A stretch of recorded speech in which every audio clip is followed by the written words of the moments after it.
Thank you very much, Mr. Chairman. Thanks to all of the witnesses for being here. I want to talk about this letter that I think 11 Democrat senators signed, dated March 31st, 2023. It's to members of the Appropriations Committee.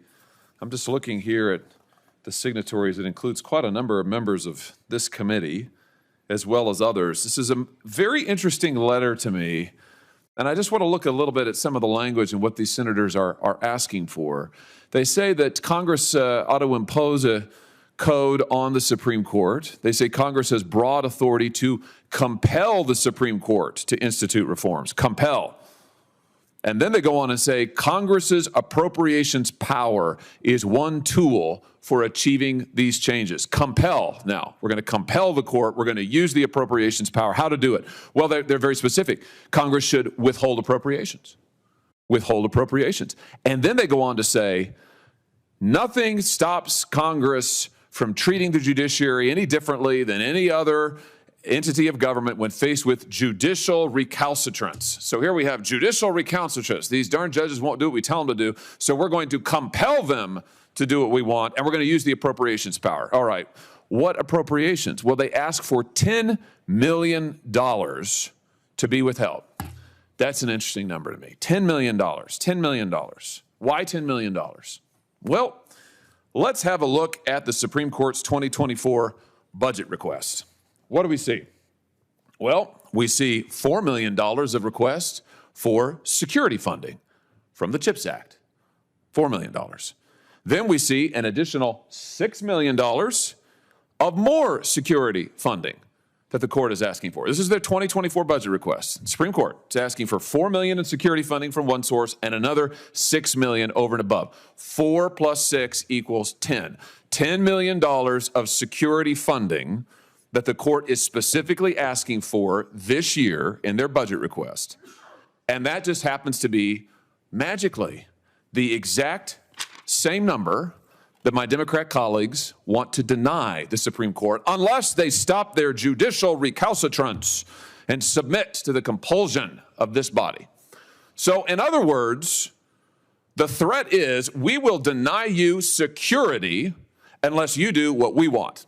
Let me say it again. We will deny you security unless you do what we want. We had an assassin come to the home of Justice Kavanaugh and try to murder him.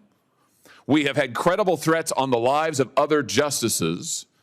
And now members of this body say, we will deny you security for you, your families, your children, unless you do what we want. Extraordinary. Extraordinary. Judge Mukasey, can I just ask you, longtime distinguished jurist, former Attorney General of this country, do you think it's appropriate to threaten the security of justices of the United States and their families in order to get them to comply with the wishes of this body? No. Have you heard of something like this being done before? I have not. I haven't either. And I have to say, at a time when we have had 3 different credible assassination attempts or threats against justices, we still have people illegally going to the justices' homes to attempt to influence their decisions in cases. No one has been prosecuted for those violations. We have constant threats and danger to their children. We had radicals post publicly the school location of one of the justices' children.